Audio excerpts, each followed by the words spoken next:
శుభకార్యాలకు పూజార్ల కోసం వెతుకుతున్నారా? పూజారీస్.com లో అతి తక్కువ ధరలకే పూజార్లను ముందే బుక్ చేసుకోండి. వెంటనే కాల్ చేయండి.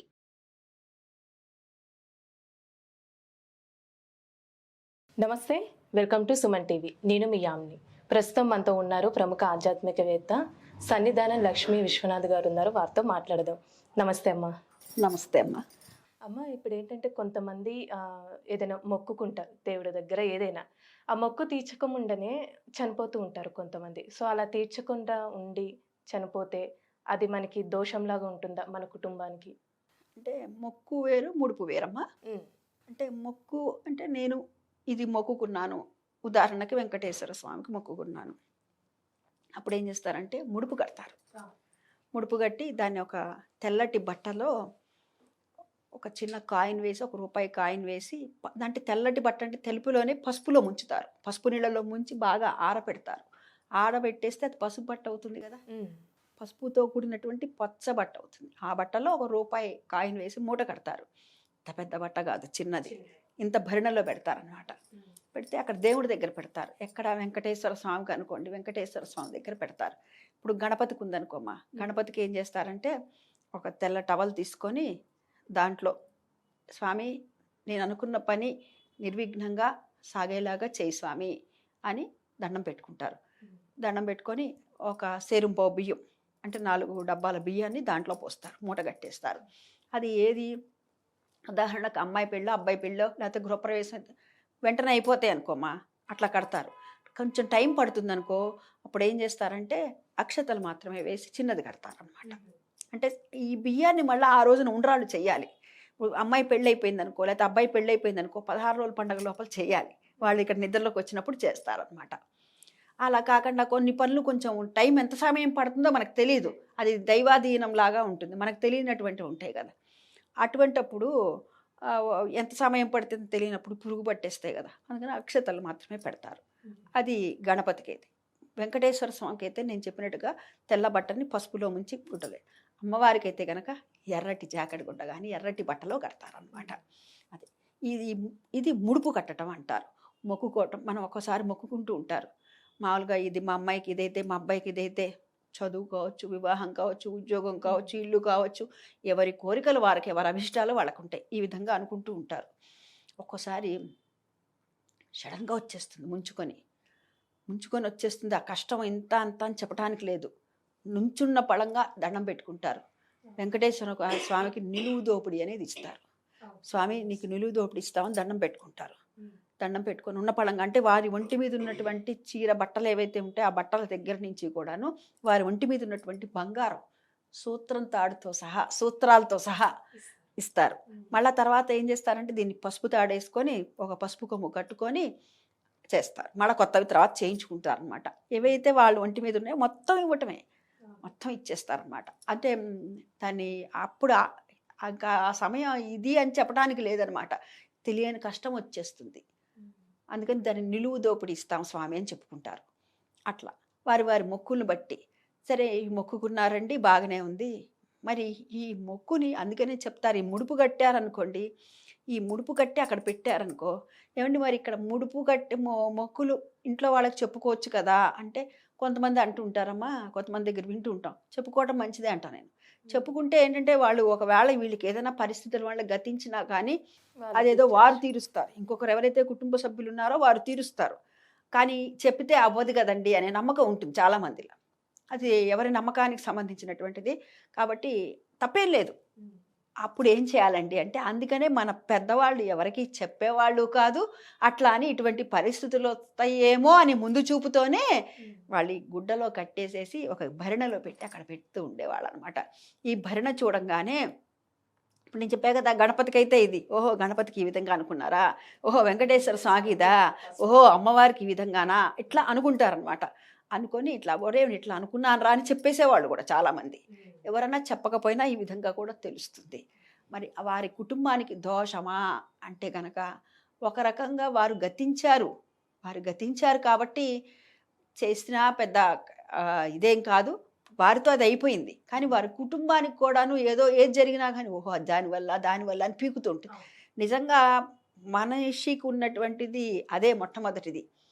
ప్రతి దాన్ని కూడా మనం అనుమానిస్తాం. భూతద్దంలో చూస్తాం. ఆ భూతద్దంలో చూసినప్పుడు అది మన కర్మఫలంలా అన్నటువంటిది మనకు అది ధ్యాసకి రాదు. బుద్ధిం కర్మానుసారినే అంటూ ఉంటారు. అంటే మన బుద్ధి బాగుంది, కర్మఫలం బాగుంది అనుకోమ్మా, మన కర్మఫలం బాగున్నప్పుడు మన బుద్ధి సక్రమంగా వెళుతూ ఉంటుంది. మన కర్మఫలం బాగున్నప్పుడు మన బుద్ధి కూడా అలా వంకరటింకర్లుగా అలా వెళ్తూ ఉంటుంది. అంటే అందుకనే చెప్పారు బుద్ధిం కర్మానుసారినే అని. మన కర్మని బట్టే మన బుద్ధి నడుస్తూ ఉంటుంది. మరి ఎవరన్నా చనిపోయిన వాళ్ళు ఉంటారండి, మరి వాళ్ళకి ఇచ్చినటువంటి మొక్కులు మాకు తెలుసండి, తెలుసు కదా, మరి మేము తీర్చాలా అంటే తీర్చాలి. తెలిసినప్పుడు ఖచ్చితంగా మా వాళ్ళు వెళ్ళిపోయారు, మరి తీర్చాలి. అదే తెలియలేదు, తెలియనప్పుడు వీళ్ళింటికి ఏమి శాపాలు అవ్వవు, ఇంకోటి అవ్వవు, ఏమీ పెద్ద భయపడాల్సింది ఏమీ లేదు. అయితే వారింట్లో ఏవైతే కనుక ఇప్పుడు రోజు నిత్యం పూజ చేస్తూ ఉంటారు. పూజ చేసేటప్పుడు వారి ఇంటి దైవాల్ని, ఇష్టదైవాన్ని, కులదైవాన్ని ప్రతి వారు చేయవలసిందే. ఇది చేసేటప్పుడు రోజు చేస్తున్నప్పుడు మా ఇంట్లో వాళ్ళ వల్ల కానీ, నా వల్ల కానీ, మా పూర్వీకుల వల్ల కానీ ఏమైనా దోషాలు ఉంటే కనుక మన్నించు స్వామి అని చెప్పుకోవటమే స్వామికి, అమ్మవారికి. కానీ లేదండి మరి నాకు తెలుసు అంటే నేను చెప్పినట్టుగా వెళ్ళి ఆ మొక్కు తీర్చండి. ఇట్లా వారు అనుకోకుండా తెలియకపోతే కనుక ఈ విధంగా చేయటం వల్ల వారికి ఉన్నటువంటి ఏవి కూడా వీరి కుటుంబానికి శాపాలు అట్లాంటివి ఏమీ అవ్వవు. ఇప్పుడు వారు కావాలని చేయలేదు కదా, సడన్గా అయిపోయింది. అదే వాళ్ళు గనక ఎప్పుడో మొక్కుకొని ఇంకా ప్రొలాంగ్ చేసి సత్యనారాయణ వ్రతం కథలో లాగా ప్రొలాంగ్ చేసి ఆ పిల్ల పుట్టినప్పటి నుంచి కూడాను ఆ పిల్ల పుట్టినప్పుడు బారసాల అప్పుడు చేద్దామంటుంది ఆమె. కాదునా అంటారు, పెద్ద పిల్లనవని, పెద్ద పిల్ల అయిన తర్వాత పెళ్లి కానీ అంటాడు, పెళ్లి అయిన తర్వాత అట్లా అవుతుంది, పడవ మునిగిపోయిన తర్వాత ఇదంతా సత్యనారాయణ వ్రత కథలో. అట్లా కాకుండా తెలిసి చేయటం వేరు, తెలియక చేయటం వేరు. తెలియక ఈ విధంగా జరిగితే కనుక ఆ ఇంటికి ఎటువంటి దోషాలు ఏమి ఉండవు, భయపడవలసినటువంటి అవసరం ఏమీ లేదు. అమ్మ ఈ ముడుపులు ఉంటాయి చూసారా, ఈ ముడుపులు కట్టేటప్పుడు కూడాను రకరకాలు, ఇప్పుడు ఉదాహరణకి ఈ అయ్యప్ప స్వామి దీక్షలు ఇరుముళ్ళు కట్టుకుంటూ ఉంటారు చూసారా, అటువంటి వాళ్ళ దగ్గర కూడా వెళ్ళి మా ఇంట్లో గనక ఎవరైనా సరే పూర్వీకులు ఎవరన్నా ఇట్లా అనుకోని ఏదన్నా ఇదైంది అనుకో అని చెప్పి చేతనైన రూపంలో, ధన రూపంలో కానీ, వస్తు రూపంలో కానీ ఇవ్వవచ్చు. అదేవిధంగా వెంకటేశ్వర స్వామికి జోగెత్తుతుంటారు చూడండి, ఆ జోగెత్తే వాళ్ళ దగ్గర కూడాను వెళ్ళి మనం మాకేమన్నా తెలిసి తెలియక ఏదైనా గనక చేస్తే గనక స్వామి కలో వెంకటేశ నాయన కలియుగంలో ప్రత్యక్ష దైవమైనటువంటి స్వామి నీకు మేము క్షమాపరంగా నమస్కారాలు చేస్తూ ఈ ధనాన్ని కానీ, ఈ వస్తువుని కానీ రూపంలో, ఎక్కువగా ధన రూపంలో ఇస్తూ ఉంటారమ్మా ఆ జోగెత్తే వాళ్ళకి. అలాంటివి కూడా చేయటం వల్ల కూడా మనకి, లేదంటే ఏదైనా దేవాలయాల్లో ఉత్సవాలు జరుగుతూ ఉంటాయి, అటువంటి వాట్ల దగ్గరికి వెళ్ళి ఇంట్లో కీర్తిశేషులైనటువంటి వాళ్ళు ఎవరో ఉంటారు కదా పూర్వీకులు, వాళ్ళు ఏదన్నా కానీ ఇట్లా చేశారు కదా, అందుకని వారి పేరు మీద ఇక్కడ మీకు ఈ విధమైనటువంటి పూజా కార్యక్రమాల్లో మా వంతుగా నువ్వు ఇచ్చినటువంటి దాంట్లో ధనంలో మేము ఇంత ఇచ్చేటటువంటి బుద్ధిని మాకు ప్రసాదించావు కదా స్వామి, అందుకు నీకు 1000 కృతజ్ఞతలు చెప్పుకుంటూ ఈ విధంగా ఇంత సమర్పిస్తున్నాము అనేది చెప్పుకోవటం. లేకపోతే కనుక వారి పేరు మీద ఇంత అన్న సంతర్పణ చేయటం, లేకపోతే వారి పేరు మీద ఇంత వస్త్రదానం చేయటం.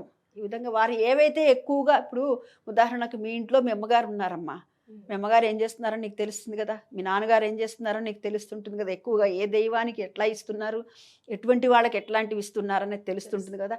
కాబట్టి అటువంటివి చేయటం. అదే నేనున్నాను అనుకోమా, మా ఇంట్లో, మా పుట్టింట్లో కానీ, మా అత్తగారింట్లో కానీ వాళ్ళు ఏం చేస్తున్నారో నాకు తెలుసు కదా, దానికి అనుగుణంగా నేను చేయాలి.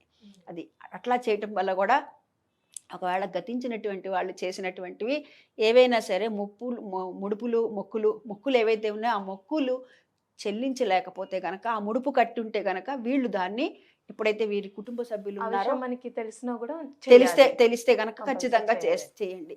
తెలియనప్పుడు మటుకు మీరు ఏదైనా సరే దేవాలయానికి వెళ్ళి ఈ విధంగా నేను చెప్పిన విధంలో ఏ విధమైనటువంటిదైనా సరే చేయండి. లేదంటే ఒక చదువుకునే పేద పిల్లలు ఉంటారు, వాళ్ళకి ఇవ్వండి. ఏదైనా ఏ రకమైన సరే రకాలు, మనసుంటే మార్గం ఉందమ్మా, అనేక మార్గాలు ఉన్నాయి. ఇప్పుడే మా ఇంటికి వెళ్ళాలంటే అనేక మార్గాలు ఉన్నాయి కదా, ఒకటే ఉండదు కదా. అదేవిధంగా భగవంతుడిని చేరుకోవటానికి కూడా అనేక మార్గాలు ఉన్నాయి. మనకి ఏమి కావో, ఏదైనా జరిగినా కూడా దానివల్లే జరిగింది అనేటటువంటి మనసులో బాధ మడుకు పెట్టుకోకూడదు. అది ఎప్పుడైతే మన మనసులో దూరిందో ఇంకా మనకి పీడిస్తూనే ఉంటుంది. స్వామి నేను తెలుసో తెలియకో చేస్తున్నాను, తల్లి నేను తెలుసో తెలియకో చేస్తున్నాను అని చెప్పి మనం ఈ విధంగా చేయటం వల్ల తద్దోషం కూడా ఏమి మనకి అంటదమ్మా. చాలా చక్కగా తెలియజేశారమ్మా, ధన్యవాదాలండి.